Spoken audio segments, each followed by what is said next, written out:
precios. Tenemos hoy con nosotros a Sergio Valverde.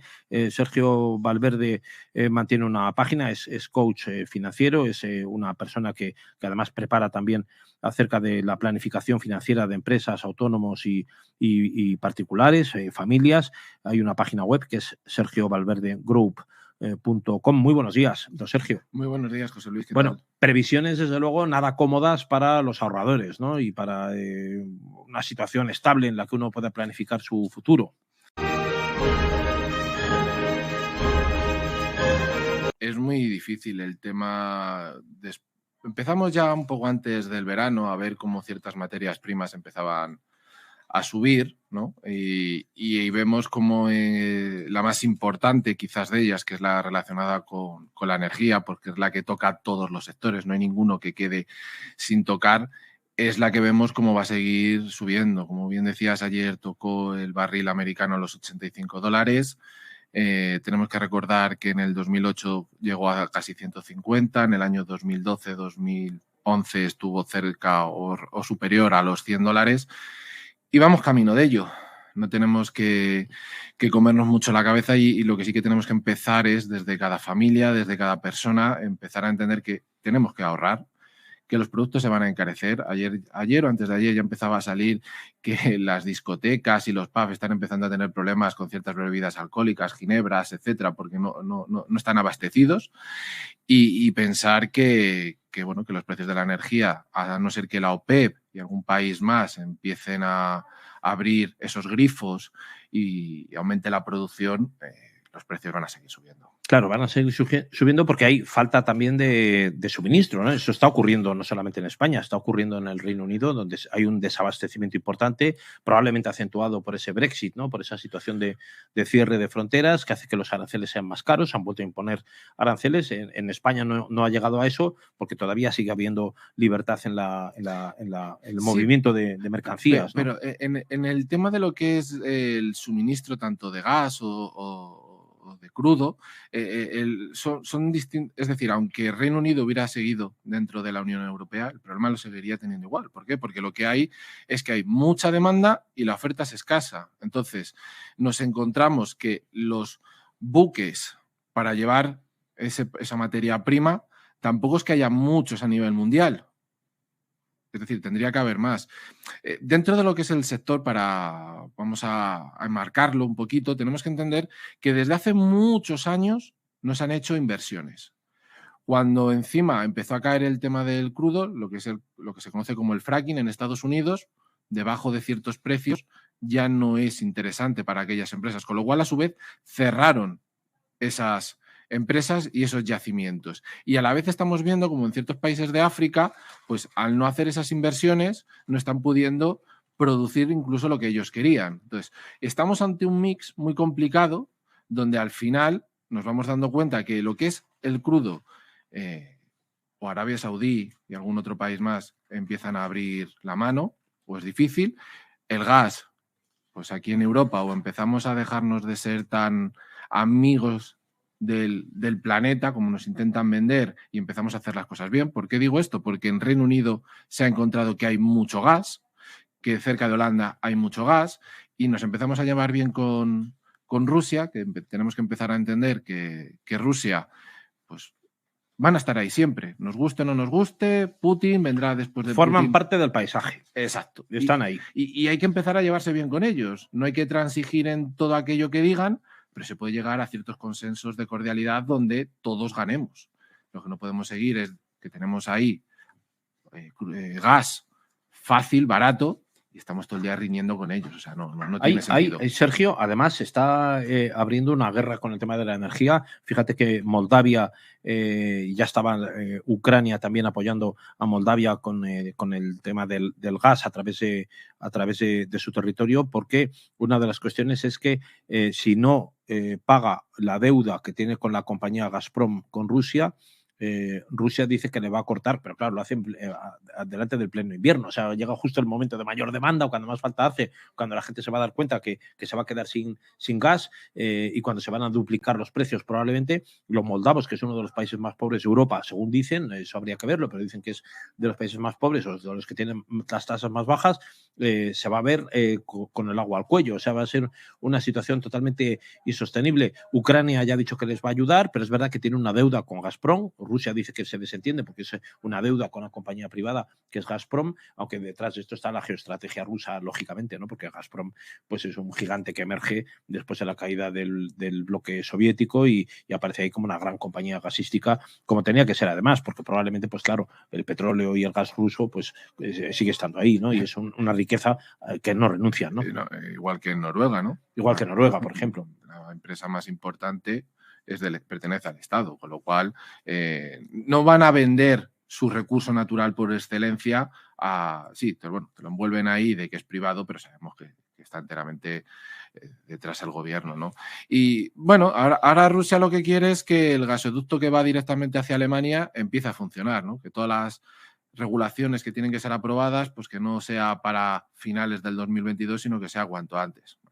Veremos qué situación hay ahí, pero sí, incluso ayer salía la noticia de que Austria está, no sé, yo creo que es llamando un poco la atención de que nos vamos a quedar durante unas temporadas sin energía y va a haber parones, etcétera, un poco más así en modo apocalíptico. Hombre, yo no creo que lleguemos a que haya problemas de suministro a nivel mundial, sobre todo aquí, pero sí que es verdad que lo vamos a pagar caro. Lo vamos a pagar caro. Por lo menos entre finales de este año y principios del siguiente. Yo creo que luego se moderará. Claro, Sergio, cuando tú hablabas de que hay que empezar a pensar en ahorrar, si no hay unas fórmulas muy claras de ahorro, porque ahora mismo estamos viendo que la renta variable, la renta fija, todo eso no existe, ¿no? Los fondos de inversión, en fin, uno metía en planes de pensiones o en planes de ahorro, todas esas fórmulas se van recortando, se van quedando sin mucho margen. Realmente, ¿cómo se puede ahorrar? ¿Qué es lo que se puede hacer para ahorrar? Porque esos son temas que a mí, insisto contigo, ¿no? Me gusta saber un poco cómo piensas tú que uno, claro, siempre tendríamos la caja de zapatos, ¿no? Decir, oye, cojo debajo del colchón y meto debajo del ladrillo allí 1.000 eurillos hoy y 1.000 dentro de 5 meses, ¿no? Pero ¿qué es ahorrar realmente? ¿Cómo se puede planificar eso? Vale, vamos a diferenciar un poco, digamos, lo que es el ahorro puro de la parte del ahorro que podríamos destinar a la inversión, que como tú muy bien dices, tampoco es cuestión de tener grandes cantidades de dinero, y lo de grandes va en función de cada persona y cada familia, no estoy hablando de alguien que sea millonario. Ese dinero que van ahorrando, si lo dejamos en casa, lo dejamos en la cuenta bancaria, tenemos claro que la inflación se va comiendo ese dinero. Con lo cual, lo que tenemos que empezar a ver es qué gastos tenemos y dónde podemos rascar para reducir esos gastos. De esa forma, ante todo esto que nos viene de cara a la energía, a las materias primas, que vayan subiendo los precios, vamos a tener cierto colchón que nos va a permitir afrontar esas posibles subidas. De cara al ahorro que tenemos destinado para la inversión, está claro que en función del fondo de reserva, fondo de emergencia, etcétera, esos fondos hay que ponerlos en productos seguros que van a dar una rentabilidad pequeñita. Está claro que a día de hoy no van a batir a la inflación, pero es dinero que si nos pasa algo lo vamos a poder rescatar fácilmente. Y el otro dinero de la inversión lo que tenemos que ver es para qué lo vamos a usar posteriormente. Es decir, para qué lo vamos a destinar. Un ahorro para comprar una vivienda, para comprar un coche en 1, 2 o 3 años, y en función de ese objetivo y del espacio temporal que nosotros buscaremos una tipología de producto que nos ayude a encontrar esa rentabilidad para poder acometer ese objetivo vital. Con lo cual, así diferenciamos entre el ahorro que yo estoy diciendo ahora de cara a estos meses que nos quedan y principios del siguiente para tener un remanente, y luego el otro dinero que sí que destinamos a la inversión para conseguir ciertos objetivos vitales. Claro, hablaremos ahora después de eso, Sergio Valverde, porque me has convencido de una cosa. Claro, yo tengo todavía la mente deformada con fórmulas de hace 50 años de lo que es inversión y ahorro, que es siempre con rentabilidad. Que, claro, a veces guardar el dinero, simplemente saber guardar dinero ya es una forma de ahorrar. Vamos a hablar también, porque tú eres formador, eres coach y eres una persona que enseña a planificar precisamente el ahorro y la inversión.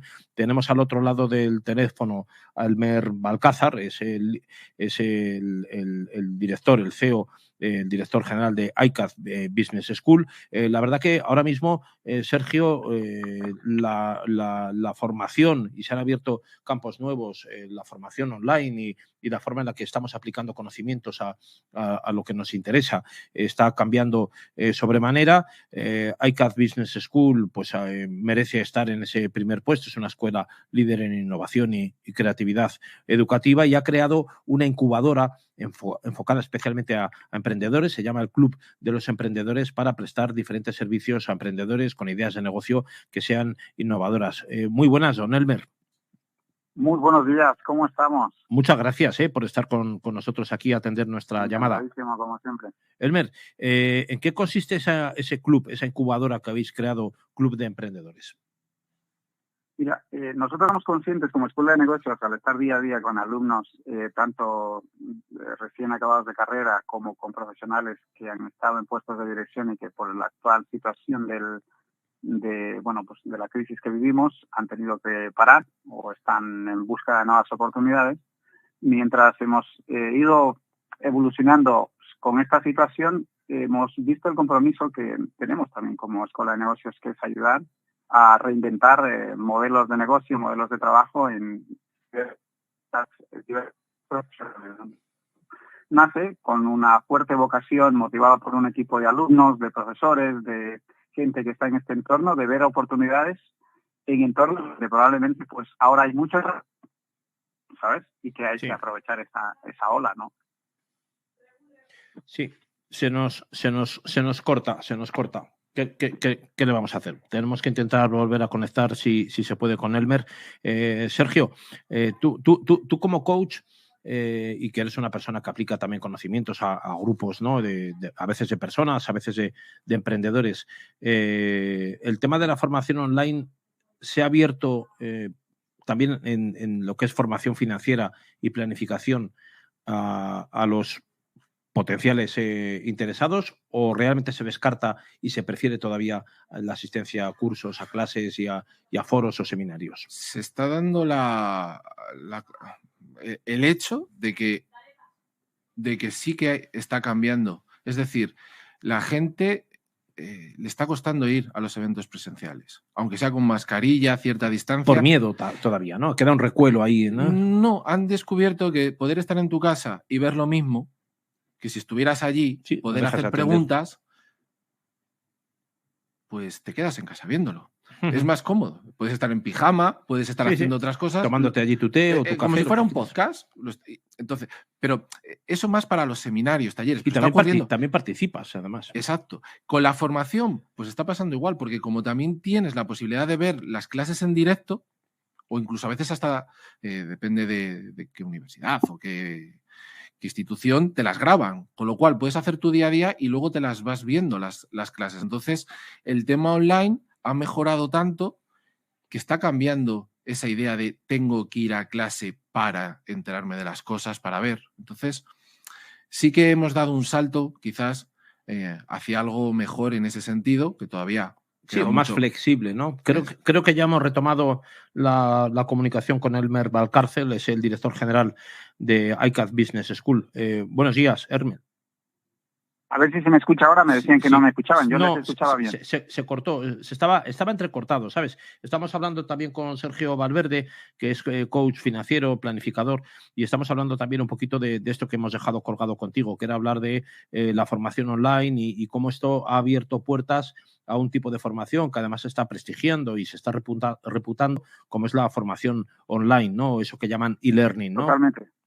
Sí, les estaba escuchando, de hecho, lo importante, ¿no? De poder trabajar desde la comodidad. Aunque fíjate, hay una noticia que me llamó y me impacta porque, claro, estoy en el mercado, en el mismo sector, que pues la mayoría de las empresas que trabajamos con tecnología, Google el mes pasado sacó un dato importante que quería que la mayor parte de su ejército, porque pues son más de, no sé, 50.000 personas en el Googleplex en San Francisco que trabajan allí y luego por el mundo pues mucho más, ¿no?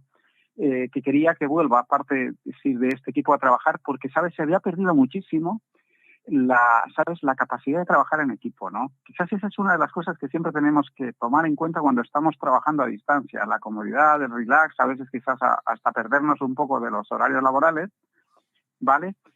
Y con esto lo importante, que creo que hay que motivar que la tecnología es muy importante para trabajar, pero también debemos, ¿sabes?, tener unos ciertos modelos, normas, disciplinas que nos ayuden a poder enfocar bien para no perder esa chispa del trabajo en equipo que a veces la distancia o la soledad puede quitar. Claro, bueno, es retomar el contacto porque sí se ha aprovechado y todos los particulares nos hemos aplicado, Sergio y Hermel, a tener dispositivos en casa, a tener red suficiente, a tener impresoras, es decir, nos hemos aplicado a aquellos que teníamos déficit en ese tipo de estructura o de infraestructura doméstica. Nos hemos dado cuenta a veces incluso que las casas no reunían tampoco todos los requisitos necesarios para convivir con mucha gente a la vez, tener familia, en fin, y compartir esos usos, ¿no? Porque unos entramos y salimos, unos estudian, otros trabajan, otros van y vienen y tal. Cuando estamos todos juntos en casa, y esto nos hemos dado cuenta durante la pandemia, ¿no, Sergio? Sí, sí, hemos visto cómo la fibra era más necesaria que nunca y ver que incluso hay en determinadas ciudades, porque a mí me pasa a veces con alumnos, que no tienen todavía ni siquiera fibra, que siguen con el ADSL antiguo, que tienen que tirar de los datos del móvil para poderse conectar a Internet.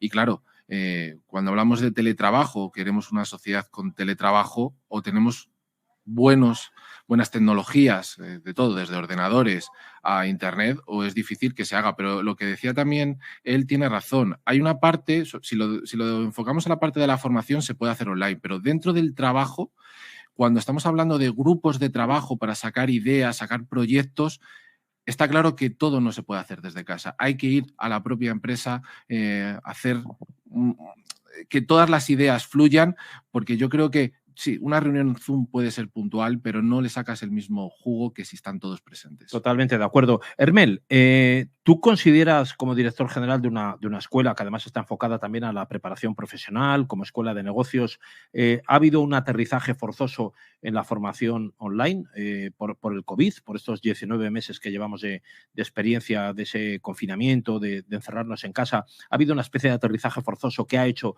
que se hayan abierto puertas? Bueno, y a lo mejor es una oportunidad para prestigiar y reputar un tipo de formación que a lo mejor no estaba tan bien vista hasta ahora y ahora se ha convertido en más que necesaria, ¿no? Sí, en nuestro caso, en nuestro sector, evidentemente ha habido un crecimiento exponencial debido a que en este caso las empresas migraron a parte de su personal a trabajar desde casa. Evidentemente ha hecho que pues tengamos muchísimo más crecimiento. Esa es la visión positiva de este negocio. Y luego también es verdad que eso iba a llegar sí o sí. Entendemos que las tecnologías vienen para quedarse, no son una moda. Las organizaciones tienen que cada vez caminar hacia a un modelo de negocio inteligente, más interconectado, más conciliado con la familia, con la forma de trabajar a distancia, que ya muchas, en cierta manera, creo que lo venían pensando, pero ahora esta etapa pues ha sido decisiva porque no había otra forma también, ¿no? Para nosotros ha sido una etapa realmente de muchísimo más trabajo. Hemos duplicado nuestro tiempo en trabajo porque pues fue abrumador todo lo que estaba pasando. Hay sectores que se estaban, muriendo, que estaban totalmente desolados, como es el sector del turismo, y en nuestro caso, al ser una empresa de tecnología, estar trabajando globalmente en más de 40 países con miles de alumnos, con claro, miles de personas que tienes que atender, que tienes que dar clases, motivar, incentivar a seguir en su proyecto de carrera, y evidentemente ha sido para nosotros un cambio positivo desde ese lado, ¿no? Hermel, ¿y cómo se ha ajustado la demanda? Es decir, a mí me gustaría saber en ICAD Business School cómo habéis atendido la demanda nueva, porque supongo que en estos últimos casi ya 2 años el personal, el usuario, el ciudadano ha estado buscando caminos nuevos de formación que a lo mejor no estaban tan planteados por las escuelas de formación, por las escuelas de negocios, por las escuelas profesionales, pero han requerido una replanificación de lo que estabais ofertando, ¿no? ¿Qué es lo que más demandan ICAD Business School ahora mismo? Mira, nosotros, nacimos ya con una vocación totalmente a la tecnología. De hecho, parte de nuestro trabajo desde el año 2010, el 90% del equipo trabaja en remoto porque trabajamos en diferentes lugares. Entonces, esto ha sido así. Luego hay otra verdad que ha surgido en esta etapa del COVID, que es nuevas necesidades de entender, el trabajo y la profesionalización. Entonces, ahí donde hemos entrado también de lleno a desarrollar metodologías para ayudar sobre todo al área productiva, al área empresarial, a que sus equipos de trabajo que teletrabajan o están deslocalizados remotamente puedan hacerlo de una mejor manera. Entonces allí pues ha surgido mucha formación orientada al uso de recursos, de herramientas de Internet para poderlo hacer mejor, ¿no? Por eso, por gente, imagínate, que te dice quiero usar Zoom, pero ¿cómo se usa? No, quiero grabar esto, ¿cómo lo hago? ¿Qué herramientas necesito para ser ágil a la hora de conectarme con mi equipo de trabajo? ¿Qué tipo de clouds puedo usar para cargar, conectar información sin vulnerar la protección de datos? ¿No? Todas esas cosas han sido actualmente y siguen siendo necesarias seguirlas formando, porque claro, tú le estás dando acceso, ¿sabes?, a un trabajador que probablemente está conectado de un lugar que tú no sabes, que tiene unos accesos a tu empresa y que eso hay que saberlo proteger. Entonces, es ahí donde evidentemente nosotros les damos ese soporte, ese know-how que es necesario que evidentemente lo tengan los empleados para cumplir con una normativa de compliance, de protección de datos, de responsabilidad, que no se puede dejar de lado. Claro. Una pregunta más. ¿Cómo atendéis desde ICAZ Business School la demanda de cursos que puedan venir de hispanoparlantes, es decir, de otros países que no sean España, es decir, Chile Argentina, México? hasta San Francisco, claro, hasta San Francisco. Bueno, sí, y no hace falta que sean países y territorios en los Estados Unidos que solamente se habla español. ¿Cómo se atiende esa formación por una escuela de negocios como la vuestra? Mira, nosotros tenemos un equipo que está 24 horas. En diferentes lugares, en diferentes países, porque pues no hay otra forma, pero también hay que entender la cultura, porque aunque nosotros pudiésemos montar un equipo aquí a 24 horas, sería un poco, ¿sabes?, complejo entender, porque aunque se hablan casi 1.000 millones de personas en el mundo, 500 nativos hispanohablantes, te digo, la cultura es un punto importante a entender. Entonces, pues lo que hemos hecho es buscar, puntos de México, de otros puntos de Latinoamérica, para poder dar soporte y evidentemente hablar en el mismo lenguaje, tropicalizar toda la estrategia de trabajo y de negocio para poder dar un servicio excelente y seguir, en este caso, dando la confianza a ese alumno que luego pues nos va remitiendo como testimonio clave en lo que estamos haciendo a otros y seguir creciendo. Hermel Balcázar, ¿cómo se os puede localizar? ICAZ Business School. ICAZ.es es nuestro epicentro digital, nuestro ecosistema. Y a partir de ahí todo lo que el alumno, sobre todo el alumno que termina una carrera, sí me gusta enfatizar esto, que está buscando una oportunidad profesional, nosotros le ayudamos a abrir las puertas de cara a las empresas, ¿vale?, con una formación que yo siempre digo, fíjate, la formación actualmente, la que ha habido y la que todavía a veces sigue viendo, se siguen dando másteres, se siguen dando cursos, pero son cursos teóricos, ¿vale? Es como enseñarte con un libro a nadar. Y si no te meto a la piscina, te vas a decir, no vas a saber nadar. O te meto a la piscina solo con haber intelectualizado una formación, pues no te va a ayudar porque te vas a ahogar. Nosotros lo que intentamos en esta etapa, con un fuerte compromiso que tenemos a nivel global, es al alumno, ¿sabes?, introducirlo, ayudarlo a tener una inmersión absoluta en el campo del trabajo. Entonces, esa formación teórico-práctica es la que realmente te valida para luego poder estar en el mercado como un profesional que sabe lo que hace. Estupendo. Muy bien, señor Balcázar, director general de ICAZ Business School. Muchísimas gracias por estar con nosotros. Muchísimas gracias. Aquí. Muy buen día. Buen día. Esperamos contar con usted otra vez en breve. Segurísimo. Gracias. Aquí estoy. Gracias. Pues Sergio, la verdad que a los que aplicáis formación bajo demanda, ¿no?, y que es una formación, vosotros tenéis también programas de formación que hacéis que sepamos adaptarnos a los cambios continuos de los mercados para gestionar patrimonio, y yo te preguntaba un poco sobre el ahorro. Es un reto también un escenario como el que hemos vivido, ¿no?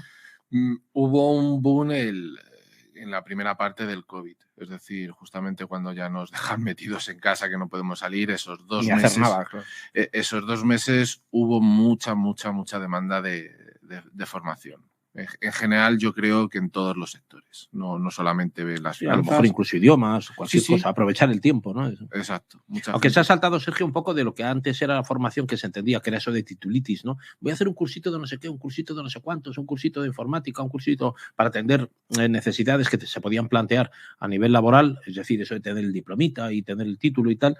Se ha saltado a otra cosa, que es tener las habilidades, ¿no? Quiero saber hacer esto, quiero saber invertir, por ejemplo, en tu caso, planificar mis ahorros y mis finanzas, y ahí se acude ya a expertos que no importa tanto si luego te dan un diploma, un título o un papelito certificado, sino realmente tú lo que quieres es adquirir la habilidad, ¿no? Sí, porque hemos visto cómo ha habido escuelas en general de cualquier sector que sí que te daban el título, pero luego tú ibas a la empresa o te contrataba la empresa y ¿qué ocurría? pues que ves que no sabe esa persona, un poco como está pasando con los títulos universitarios. Es decir, ya no es tanto el título universitario, que puede pesar si vas a una, yo qué sé, si vas a Harvard, etcétera, sino el máster que tengas luego casi pesa más que posiblemente donde hayas ido a la universidad. Y depende de cómo sea ese máster. Con lo cual, al final, estamos entrando en un mundo, quizás, y eso que en España es complicado, recordemos siempre, ¿tú qué vas a estudiar FP o vas a estudiar la carrera? No, hijo, tienes que estudiar la carrera. La FP es para los malos estudiantes, etcétera, ¿no? Que es, yo creo, una de los grandes lastres que hemos tenido en este país, ¿no? Esa idea de que la FP no valía y luego que la FP hasta no hace muchos años no ha empezado a modernizarse exactamente a países como Alemania, ¿no? Entonces tenemos el problema de la titulitis, sobre todo, veníamos de una titulitis y cada vez entran más en juego lo que tú dices, que tú tengas las habilidades. Exacto, no claro. Dónde las has adquirido. Que eso a veces puede darte un plus. Bueno, puede ser, pero a veces puedes ir o te has formado en otro sitio y tienes más habilidades que el que está en un sitio mejor. Claro, yo te preguntaba antes, Sergio Valverde, acerca de cómo se puede ahorrar, no en un momento ya difícil como este, ¿no? Porque siempre se habla, si te das cuenta, en la literatura así histórica, económico-financiera, cuando vienen las crisis es cuando todo el mundo saca lo de ahorrar, ¿no? Tendría que haber ahorrado el patrón oro si me hubiera metido en esto, con el crack del 29, luego la crisis aquí de los años 90, en el 2008 ocurrió y tal, había que haber ahorrado, no, el ladrillo no ha sido lo mejor, tal. Lo de saber ahorrar, y yo te preguntaba, yo tengo el concepto del ahorro antiguo con rentabilidad, es decir, tiene que reportarte un beneficio inmediato de intereses y tal, quizás esa no es la mejor fórmula. Cuando tú hablas de ahorrar, yo entiendo que lo que tú dices es guardar dinero para tenerlo de cara a un futuro, a una situación más solvente o a una necesidad urgente, o tener, tú no hablas de ahorrar solo por tener rentabilidad, ¿no? No, yo hablo de los dos. Es decir, la primera piedra para ahorrar es empezar por el presupuesto. Y es la parte que mucha gente es la que no quiere. ¿Por qué? Porque tú cuando haces un presupuesto, y puede ser igual que en una empresa, tú tienes que ver qué tienes, qué activos, qué pasivos, pero luego qué ingresos y qué gastos. Y dentro de esos gastos, empezar a rascar qué tipo de gastos tienes y ver dónde puedes ir recortando, ¿no? Que esa es la función principal de un planificador. Una vez que tú ya tienes esas cuestiones claras, ahí ya sacas una cifra general de ahorro. 10.000, 20.000 euros al año, cada persona X.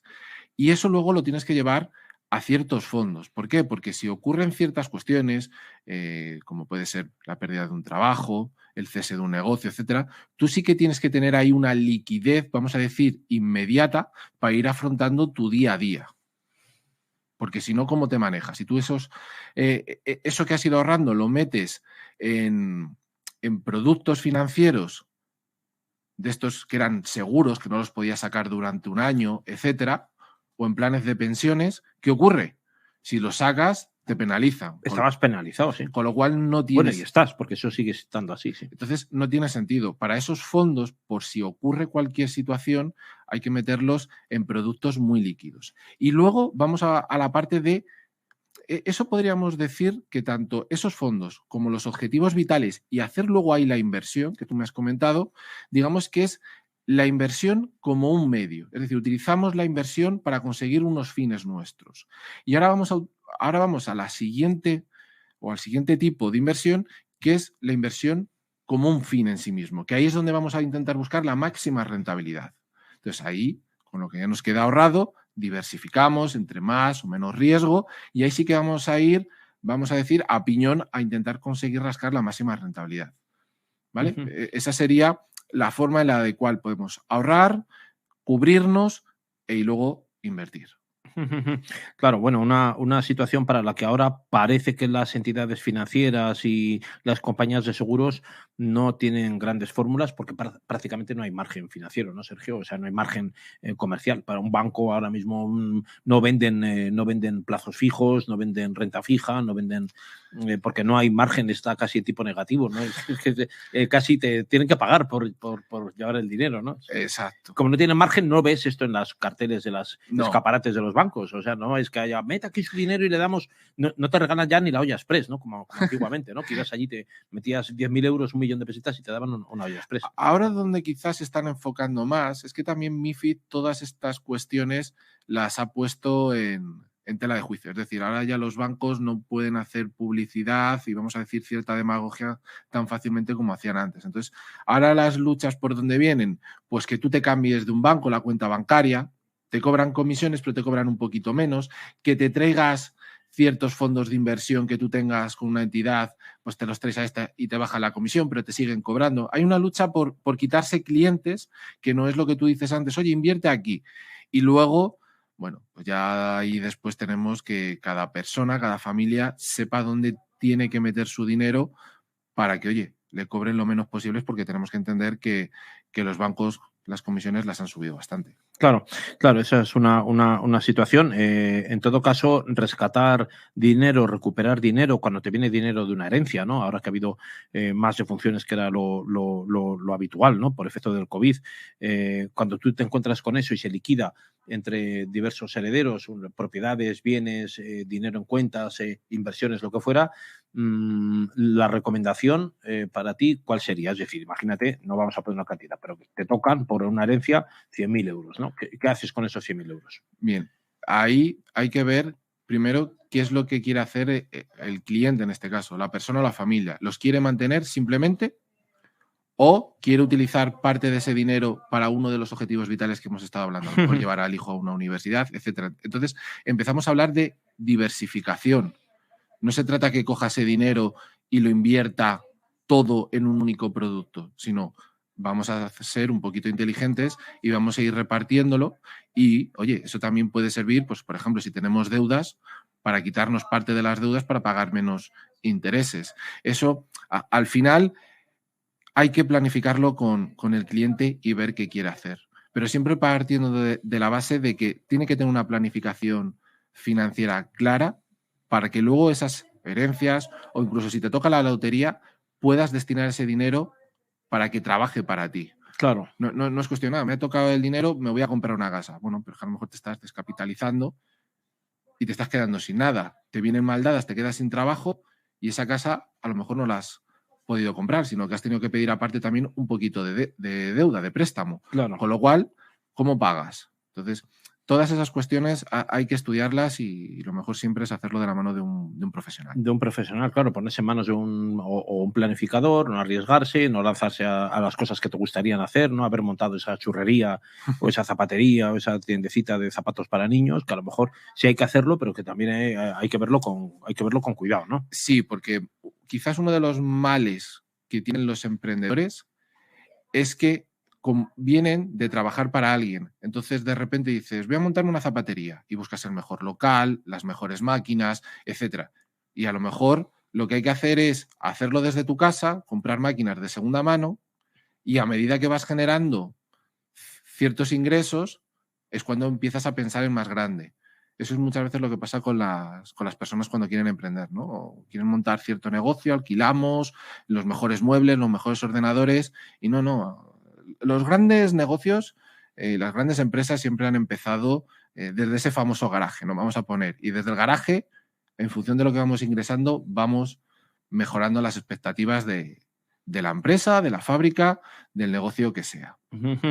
Bueno, tenemos al otro lado del teléfono a una persona que también sabe mucho de esto, que es un buen amigo y colaborador de esta casa, que es don José Antonio Almoguera, es el CEO de Mega Consulting. Muy buenos días, don José Antonio. Hola, buenos días. Muchas gracias por estar con nosotros. Gracias a vosotros. Que atiende siempre que se lo requerimos, atiende nuestra llamada, Es un placer. Bueno, estamos con Sergio Valverde, que han coincidido ya alguna vez a través de Decisión Radio juntos, uno por teléfono, usted, don José Antonio, y otro aquí en los estudios, don Sergio Valverde. Estábamos hablando un poco de lo que es el ahorro, y ahora mismo usted, como experto fiscal y en el tratamiento que esto tiene para autónomos, para profesionales libres e independientes, pero también para empresarios y para familias, la verdad que la fiscalidad del ahorro, ahora mismo estábamos hablando con Sergio Valverde, planificar el ahorro y hacer una planificación a futuro es interesante, a pesar de que no tiene una rentabilidad clara, ¿no? Porque ahora mismo ni siquiera los bancos están financiados, están pagando esto, o sea, no tienen margen comercial para ello, pero hay que buscar fórmulas y encima está penalizado por la fiscalidad, ¿no?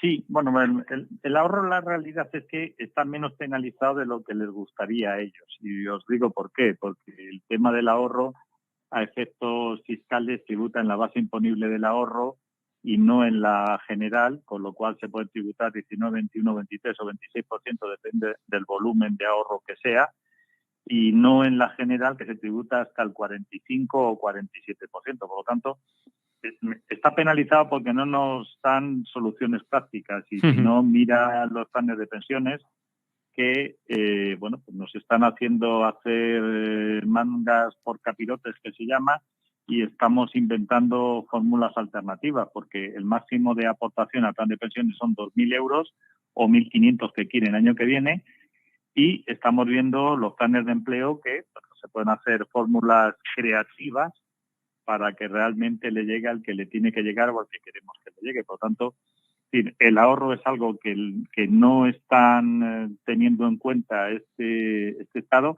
pero el ahorro es que en dinero, por un lado, pero también en pisos. Es decir, toda la gente, que yo soy uno de ellos, que me gusta ahorrar en pisos, el problema que tenemos es que la incertidumbre que nos han creado, ya no sabemos si nos van a subir el IBI al 150%, si nos van a cobrar más comisiones, no sabemos absolutamente nada. Claro. Y eso es algo que en la economía no se puede permitir. Claro, estamos, tanto Sergio como don José Antonio Almoguera, estamos en un momento, hoy se estaba aprobando una modificación parcial de la ley de la vivienda para el tema de precios de alquiler y tal, bueno, bastante descafeinada con relación a lo que quería Podemos, pero va a salir en el Consejo de Ministros, ¿eh? Sí, bueno, pero sí, el Consejo de Ministros, ya cuando tenga que llegar, si sale la ley y se publica y vamos a tener que cumplirla, pues al final resulta que, si os fijáis, tampoco nos afecta tanto. Y cuando digo no nos afecta tanto, afecta a aquellas entidades, sociedades sobre todo, que tengan más de 10 bienes inmuebles, que son a los que realmente quieren perjudicar. Que por otro lado es una falacia. Perjudicar a una empresa que invierte en el sector inmobiliario para sacar una rentabilidad y por lo tanto nos hace evolucionar la economía, me parece que es un mal presagio para nuestra economía, para nuestro crecimiento. Pero bueno, ¿qué vamos a hacer? Le he oído a Sergio hablar también de emprendedores. Sí. Es decir, yo ayer tuve la reunión estoy dentro de el jurado de los premios emprendedores de la revista, y efectivamente, es decir, en España, gracias a Dios, hay un montón de gente que es emprendedora, que además va a ser lo que nos va a quedar, porque cada vez va a haber menos empleo y más gente emprendiendo y buscando soluciones prácticas. Y lo que sí es cierto, un poco de lo que decía Sergio, que todo tiene que estar bajo la premisa de un plan de negocio. Es decir, yo he visto empresas que, me acuerdo, uno de mis alumnos montaron tres de mis alumnos montaron una empresa, que me fui ahí a la calle Serrano de Madrid, y era, vamos, el mejor despacho que yo he visto en mi vida. Y como yo les había dado clase y sabía cómo funcionaban, dije a la persona que iba conmigo, no sé si durarán 6 meses. Esto va a durar poco. Es lo que siempre... 3, por algo que ha dicho Sergio. Es decir, hicieron una inversión faraónica para alguien que no era faraón, sino era alguien que no sabía lo que hacer. Oye, José Antonio, ¿se cumplió el presagio? ¿Duró poco o no? 3 meses. 3 meses. No llegó ni a los 6 que habías vaticinado. No, pero vamos a ver. Alquilaron en la calle Serrano de Madrid, que cuesta un ojo de la cara, los mejores muebles y tal, y todo tiene que estar en función de algo que Sergio comentaba. Primero, los ingresos, hombre. Es decir, que entren ingresos, porque tú puedes tener el Ferrari más grande del mundo, pero como no echa gasolina, y la gasolina del emprendedor son los ingresos, los clientes, y eso es lo que les faltó y que no tenían, por mucho que tuvieran el mejor despacho del mundo mundial. Claro, ahora no queda, Sergio, prácticamente margen, y José Antonio estaba apostando con ese concepto que tantos hemos pensado que era un momento bueno, que era el tema inmobiliario, ¿no? Buscando ahí hacer caja y hacer dividendos a medio plazo con la inversión en pisos o apartamentos, incluso hipotecándolos, pagabas la hipoteca y todavía te sobraba dinero. O sea, era una inversión relativamente fácil, comprabas un piso en la playa por 60.000 euros, lo vendías en 2 años por 90.000. O sea que esto lo hemos visto que ha sido una dinámica buena. Ahora mismo la vivienda no parece que sea que entre dentro de los planes de ahorro de los españoles, porque incluso en muchos casos se están vendiendo por debajo del valor catastral, ¿no, Sergio? Bueno, el tema inmobiliario, como estábamos hablando, el problema es la ley. Y vemos que el tema Ocupa, pues al final echa mucho inversor, tanto de aquí de España como extranjero, le echa para atrás, ¿no? Entonces, es un sector que a nivel mundial ha subido. Estamos viendo el problema que tiene ahora mismo China con el tema inmobiliario. ¿Por qué? Porque ha crecido tanto que ahora es el 25% del PIB chino. No vamos a entrar ahora. En España lo fue, sobre todo cuando en el 2008. Gracias a Dios se ha ido solucionando. La gente ha ido pidiendo hipotecas dentro de unos márgenes aceptables, dentro de sus ingresos, de su economía.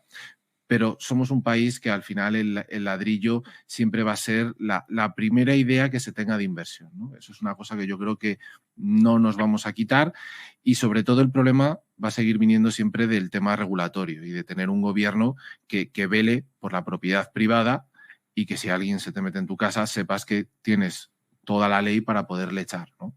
Entonces, esa circunstancia va a estar ahí. Ahora, los pelotazos como antiguamente, la época de los 90 y parte del 2000, donde se compraban esas segundas viviendas y se duplicaban los precios, hombre, va a ser complicado que lo sigamos viendo, y sobre todo de cara ya 2022, 2023, y poco a poco se van subiendo los tipos de interés, ¿no? Ahí la gente empezará incluso a sufrirlo. ¿Por qué? Porque muchas de las hipotecas que se van firmando ahora son a tipos variables, y tenemos que entender que en los posibles 3, 4 o 5 años siguientes, en el momento que ya la inflación que tenemos desaparezca por los cuellos de botella y empecemos a tener la inflación real, vienen subida de tipos. Y la gente eso no lo planifica dentro de sus ideas, de sus presupuestos.